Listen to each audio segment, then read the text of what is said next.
They didn't actually solve a lot of things in Busan, but there was some stabilization of the trade relationship, among other things. What we've seen and since is that keeping the U.S. China relationship on track is much more important than having some kind of a protest signal like that. So they're not going to do that, and they have welcomed the visit of President Trump. They haven't really stepped up to put themselves out as a mediator or made any proposals about things they would contribute to a peace process or a ceasefire. Having been involved in some trade negotiations with China over the years, I think the biggest problem for U.S. negotiators is trying to decide what it is that we want from China, and we tend to give them a long list of revolving priorities. On the tech piece, it's going to be very hard for the U.S. to contain China's technological ambitions and growth. I just think we need to mostly, in the tech space, try to run faster than China, not be constantly trying to trip China up and looking in the rearview mirror. I don't think that's going to bode well for the long-term development of the U.S. tech sector. Hello and welcome to APAC Briefing, where we talk about Asia-Pacific affairs and U.S.-Asia relations. I'm your host, Kiyoteru Tsutsui, the director of Stanford University's Shorenstein Asia-Pacific Research Center. And today we are going to discuss probably the most bilateral relationship in the world, the one between the United States and China. A face-to-face meeting between President Trump and President Xi took place on the margins of the APEC summit last year in Busan, Korea. That was almost around half a year ago. And that established a seeming detente between the two powers. But a lot has happened since then. And here we are half a year later. All kinds of developments have cast shadows over the global order. And we are anticipating President Xi and President Trump meeting in mid-May, which the meeting that was scheduled earlier got postponed on account of the war in Iran. So what do we anticipate? How do we make sense of the situation today to digest and analyze all of that is happening in the world, and especially between the US and China? We have an excellent speaker, excellent guest for that analysis, Susan Thornton. She is a senior fellow at Yale Law School's Paul Tsai China Center, the director of the Forum on Asia-Pacific Security at the National Committee on American Foreign Policy, and also a non-resident fellow at the Brookings Institution. She's a retired senior U.S. diplomat who served in the U.S. State Department for nearly 3 decades, and her career culminated in a position, very important position in the State Department, acting Assistant Secretary of State for East Asian and Pacific Affairs, where until July 2018, she led East Asia policymaking, and that was during the first Trump administration. Then since then, she is observing and offering analysis as a private citizen and a leading scholar of U.S.-China relations. Earlier today, Susan gave an excellent public talk at APAC, hosted by our China program, discussing the strategic choices facing the United States and China. And in this APAC briefing conversation, we want to draw on her expertise and unique insights, having been in the room where it happens. So thank you for joining us, and welcome, Susan. Great to be with you, Kiyo. Great. So let's start with the state of the U.S.-China relationship and the upcoming summit between the two presidents. So last fall's meeting, you portrayed that as a rather positive development that provided some kind of guardrail for the relations to not completely go south.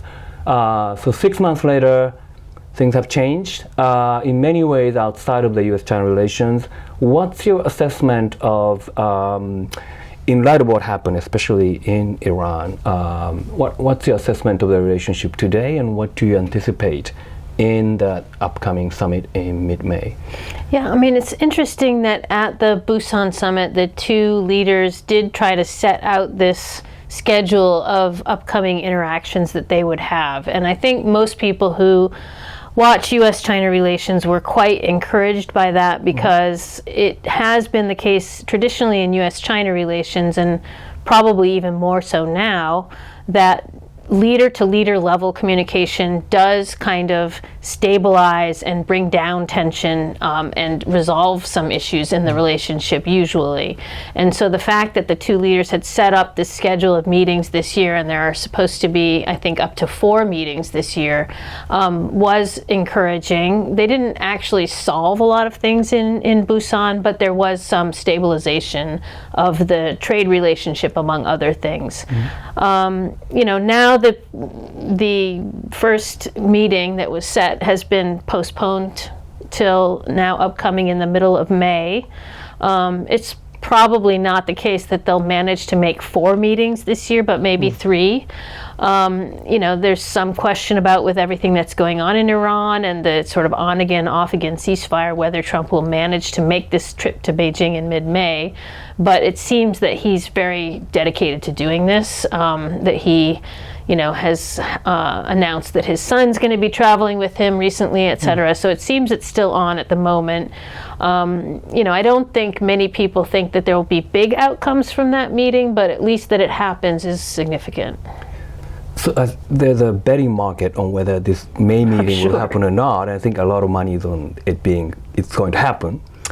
And I'm sure there's a betting market for how many times the meeting between the two would happen this year. So your bet is on 3, I take it. Yeah, I'm not in the cash or any of those markets, but yeah, my guess would be 3. Okay. And the last 2 would be on the margins of another multilateral meeting. So at least out of Xi Jinping going to Washington in September, which I gather is being planned tentatively, or the follow-on 2 meetings in November and December, which are both multilateral meetings, at least maybe 2 out of those 3 will happen, is what I would guess. So it sounds like you do not anticipate a huge sort of G2 grand bargain happening, at least this year.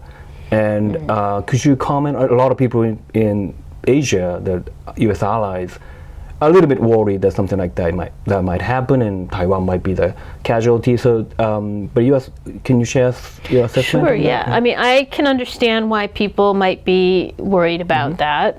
Trump has talked in the past about this G2 relationship that he seeks with China. He's somewhat unpredictable when he's in the room for a negotiation, so they might think he's going to, give away something that was unanticipated. And he does see the relationship with Xi Jinping as very important. So all of those factors would make people nervous. But I think China's made very clear that they're, not that interested in a G2 or a grand bargain. They've said in, private conversations that they don't expect big movement on the Taiwan issue. And I think they generally have pretty low expectations for the list of substantive outcomes, what we call the deliverables in the U.S. government, but they do have expectations about this symbolic and kind of the symbolic signal that it will send that the two are meeting and having some good conversations. And that will be a positive development for even for US the neighborhood, China, I think they would probably welcome allies. that. Some kind of stabilization in the relationship. Yeah. About Iran, and also prior to that, Venezuela, those are 2 things that happened in between the last meeting between the 2 presidents and the next one. How do these events, how do they factor into their thinking and the foreign policy makers on both sides? What did China take away from these events? I think China has been a little bit surprised by these 2, signal events in U.S. foreign policy. Mainly because I think they probably thought that part of Trump's appeal to the American electorate was that he said he was not going to be embarking on these kind of so-called forever wars, right? So I think they were surprised by that. They, of course, would disapprove of both these issues, and both these actions. That they would see them both as violations of international law, which the Chinese have really staked a claim as being the great defenders of, and so. On principle, they would oppose it. On substance, they would oppose it because of their interest in both of these countries, first and foremost, but also because they probably are thinking that these kinds of interventions are not going to, over the long term, make for a more peaceful and stable environment for them or anyone else. So I think it's clear they would be opposed. There was some talk about whether or not they would cancel a meeting with Trump based on this, and I think what we've seen and since is that clearly they're not. They're thinking keeping the U.S. China relationship on track is much more important than having some kind of a protest signal like that. So they're not going to do that, and they have welcomed the visit of President Trump whenever he can make it there and whenever he can travel. So I think they definitely still prioritize the U.S. relationship and trying to get it on a better track. They haven't really made a lot of efforts to get themselves involved in some kind of action to resolve any of these issues. They have put forward a 4-point peace proposal on Iran. They've made various statements about Venezuela, but they haven't really stepped up to put themselves out as a mediator or made any proposals about things they would contribute to a peace process or a ceasefire. And it seems like they are kind of hanging back and waiting to see what will happen. They do, I'm sure, see that this action is detrimental to sort of U.S. influence in the world, in the Gulf maybe, and the rest of the certainly global South. They see that it's potentially damaging to their long-term interests in terms of energy, but I think they see that the U.S.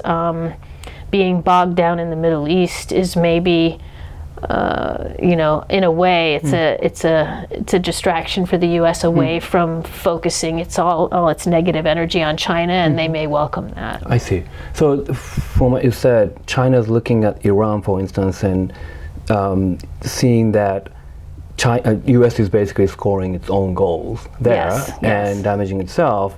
And China's stakes interests there are not that high, so they don't have to really step up and intervene. Right. I think they're probably busy securing alternative energy supplies and things like that, and making gains from sort of the loss of influence of the U.S. in certain countries due to this development. Moving on to other issues.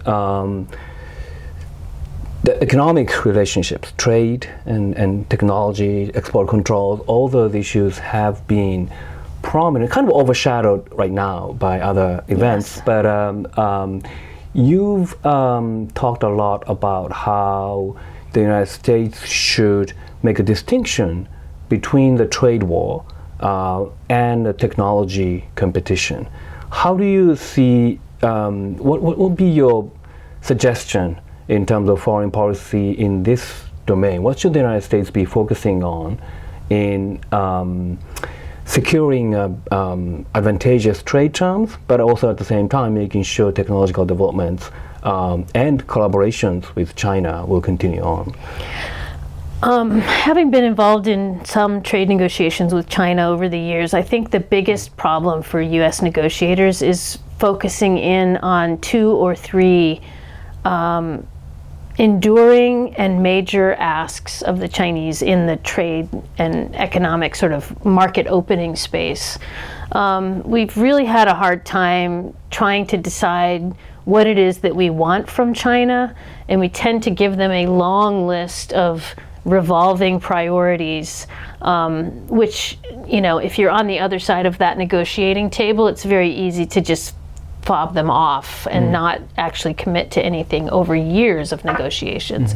And so I think we really need to settle on what are the major items in the Chinese economy that we are either want to get a market opening for, or get them to, stop subsidizing certain, using certain subsidies to foster their development plans, et cetera, and really focus in on that and concentrate. It seems like the Trump administration is moving to this model of managed trade, where we try to focus mainly on the trade deficit and importing less from China. And I don't think that that's probably going to work out that well for us in the long run, just because it's very hard for our government to keep up with the changing, kind of makeup of a complex global economy like ours, and in interaction with the Chinese complex economy. So I think that's going to be difficult. Maybe they can, sort of cite a few big interactions that would sort of make a kind of comparable trade piece and show that the trade deficit in this way can be somehow sustainable. But I'm a little bit skeptical of that play.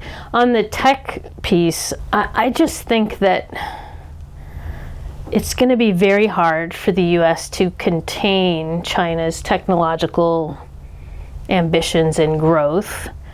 I don't think that we're exactly competing on the same metrics.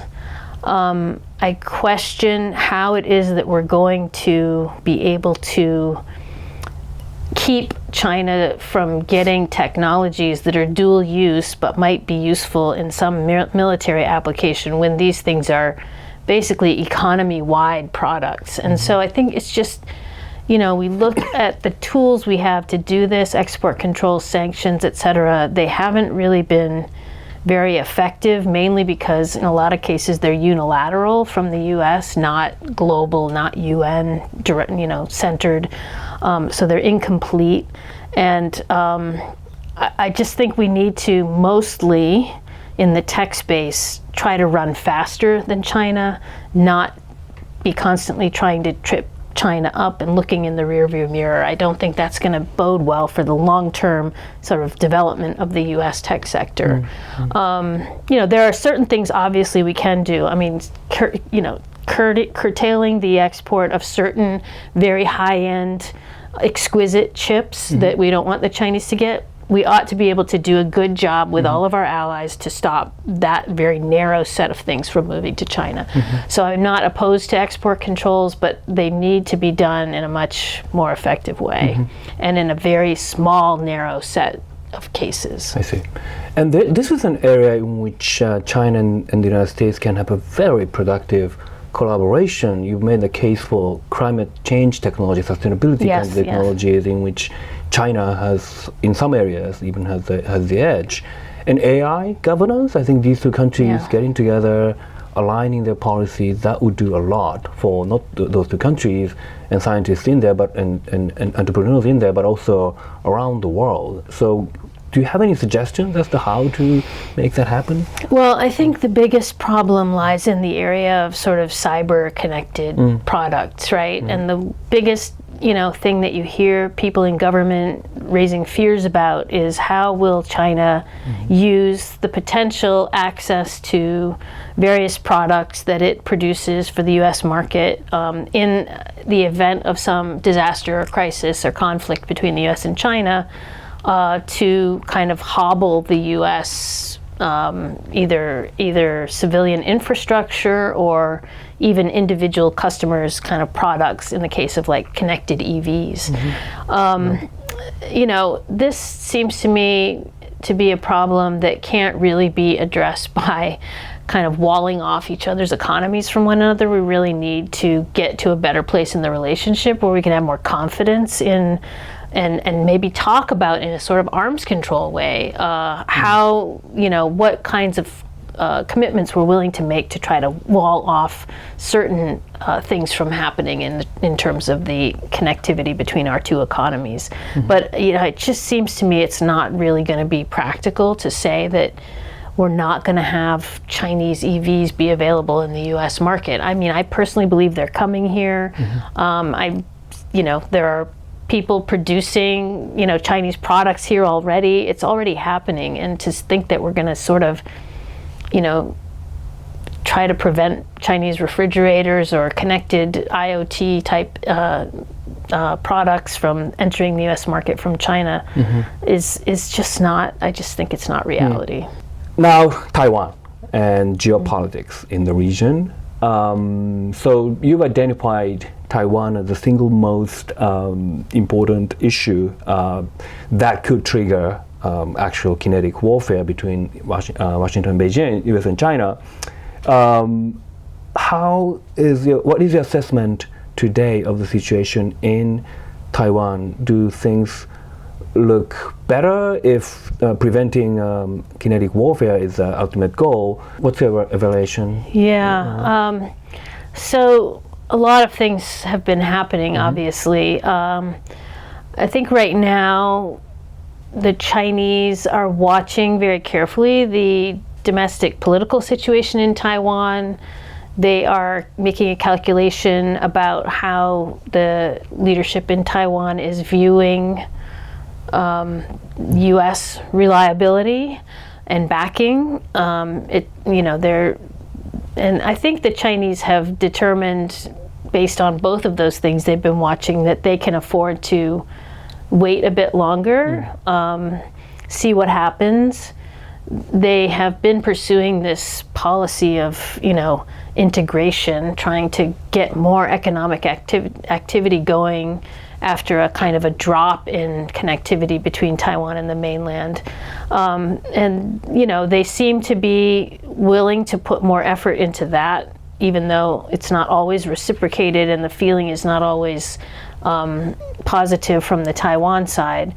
So I think all of that kind of indicates that the Chinese side is readopted a bit of patience on this issue. This was kind of backed up by the recent U.S. intelligence threat assessment that said that they don't any longer see 2027 as the target date for a Chinese takeover of Taiwan.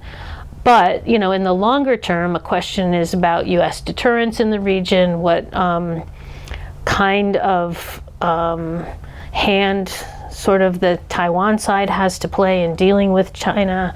Is China gonna force them to come to some kind of political negotiation over status? I mean, I think that the Chinese side in Beijing will want to be pretty sure of itself before it makes a decision to do something dramatic, either some kind of military operation or trying to insist on some kind of negotiation. And so I think it's not an immediate term problem, but it is a problem that is going to develop over the coming decade or so. They'll be watching very carefully the 2028 election in Taiwan to see if the sort of DPP current ruling party can muster another term in office, which would make them very nervous, or if the KMT or some other party can come into power that would make them feel a bit more comfortable with the near-term prospects. So, but I think the U.S. has to be steady on this issue, and that's been a little bit worrisome recently. I hope that the Trump administration can pull itself together and get a more firmer kind of statement and assertion of our policy if there is a meeting that comes up in the coming weeks. The recent visit by KMT head to China, very warm reception, it seems. Does that move the needle in Taiwan, do you think? Well, that's a great question. I mean, there has not been the visit of a KMT head for quite a long time, and the KMT in Taiwan has been wrestling with how to deal with its posture on this question. So I think it certainly gave some comfort to the leaders in Beijing. Whether it gives comfort to the leaders of the KMT in Taiwan is something they're going to be working on between now and the 2028 election. So I think the KMT chair, Zheng Liwen, she may see herself as a candidate for that election, but there's probably going to be other candidates, and so I'm sure Beijing will be watching that very carefully. Yeah, and it's probably put a DPP in a difficult position. I mean, it's hard to win consecutive. This will be the fourth term. Yeah, that will. Yeah, it is hard. I mean, you become responsible for whatever anybody thinks is not gone exactly right. So, And even this past election, of course, Lai won with a minority vote. So, but we'll see. A lot can happen between now and 2028, right? Yeah. And now to South China Sea, there's some concerning development around Antelope Reef and in that area where China's reclamation projects have been kind of on hold, or at least we didn't hear a lot about that. And now it seems like China's re-energized to get going. And what do you make of that?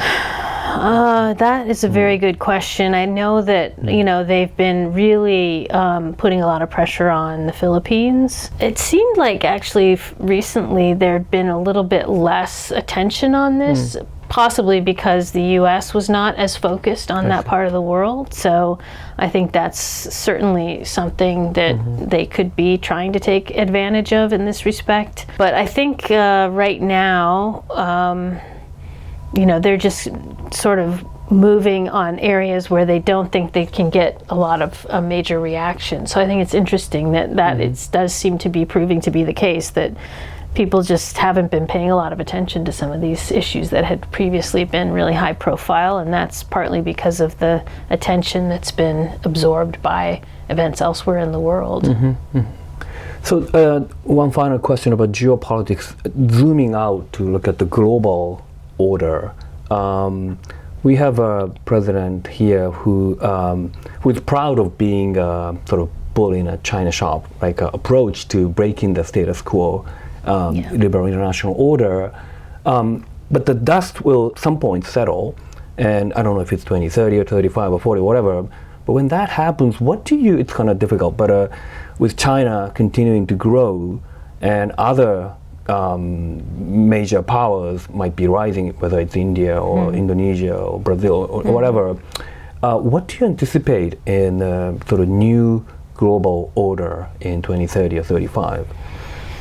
Well, it's a very good question, and this is actually the question that's being asked at sort of international meetings around the world now. What is going to happen to the global order? I mean, it's very hard to see other countries that are going to step up and take a leadership role in the global order. I mean, if you talk about like Brazil, I mean, they care about South America, but are they really going to be doing a lot outside their region? Turkey, the same. So, I think of China and its role in the global order as being somewhat similar. They care a lot about what happens in their region. Are they really going to make a lot of effort to take leadership roles on issues outside their region? I tend to doubt it. So I think what we will see is this kind of fragmentation, and if the U.S. isn't going to play a global leadership role, it's very hard to see who else might step up and do that.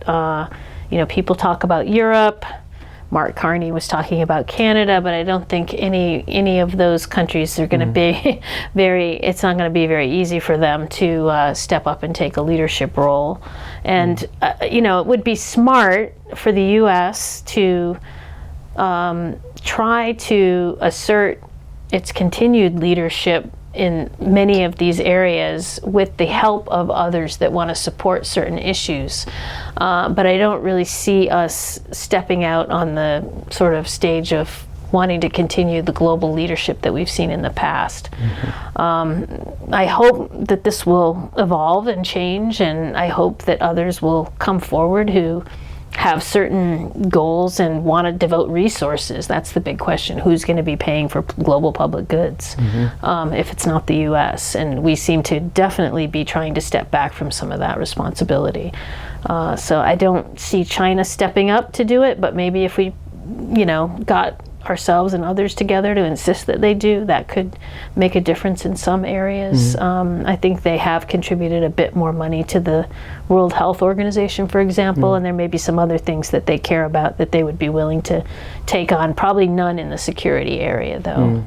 I've done a lot of research in the United Nations and its human rights regime, and do you see any hope for the United Nations to regain its status, some authority? I mean, I hope so. The United Nations needs a lot of the reform, and that is really hard to get a lot of support and consensus around. So I know that I have a friend in the UN in New York, and they've recently cut across the board 20% of their staff. So that's a start, but you really have to sort of go, I think, in an audit sort of situation, organization by organization. And it's going to be difficult because a lot of those organizations have a lot of interest support from smaller countries that don't have representation elsewhere. And so, it's a real fight, everything at the UN, and it's easy to see how it sort of has just grown inexorably in all of these different areas. But, the human rights area is one where I think it could use some reform, but I certainly would not advocate getting rid of it. I think even China could be convinced to support like the Human Rights Council in maybe a more stripped down or streamlined configuration. But I think a lot of the things that the UN has evolved to do probably need to be re-looked at and streamlined and stripped down. And maybe a thinner world order with the UN at the center would have a lot of appeal for countries, or at least find favor with those who can afford to pay for some of the things that would be required. All right, so a final question asking for sort of career advice for people who are interested in pursuing a career in foreign service or who are in the foreign service. Today, you have a remarkable, impressive nearly three-decade career in U.S. foreign service. In the world today, especially if you are you want to be in the U.S. State Department, it might be difficult to stay positive in dealing with issues that the U.S. is facing, the world is facing. What is your advice to aspiring foreign service officers?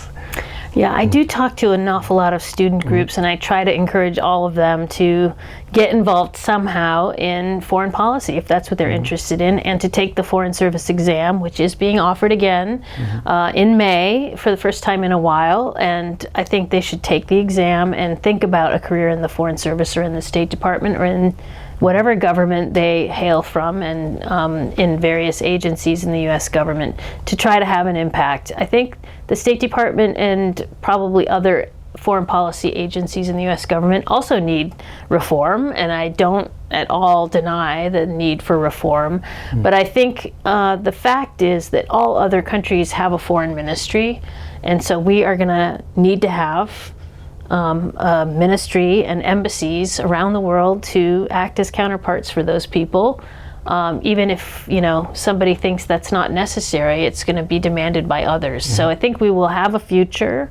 The sort of foreign policy making process in the U.S., I hope, will become a bit more reality based, and I hope that at some point, I think the U.S. body politic will demand that the U.S. government try to lean a little bit more on the diplomacy arm of foreign policy making as opposed to some of the other tools at our disposal. And I would like to think that those are more effective and cheaper and better for the U.S. in the long run. And I think we're starting to see the proof of that in recent policy making. And so, as the global order changes and more countries are coming into sort of the mix of, the councils of politics in the world, the U.S. will, I think, have to lean back toward diplomacy more. I think that will be good for us, and we're going to need very good diplomats, because it's going to be a lot harder to be a diplomat when the U.S. isn't just the 900-pound gorilla in the room. So we'll need good people, and I hope people will still think to serve. Great. Thank you. On that positive note, thank you, Susan, for joining us. Thank you, Kyo. It's been a pleasure. Wisdom. Great. Thank you. Thanks for joining us. We'll see you next time on APOC Briefing. Bye.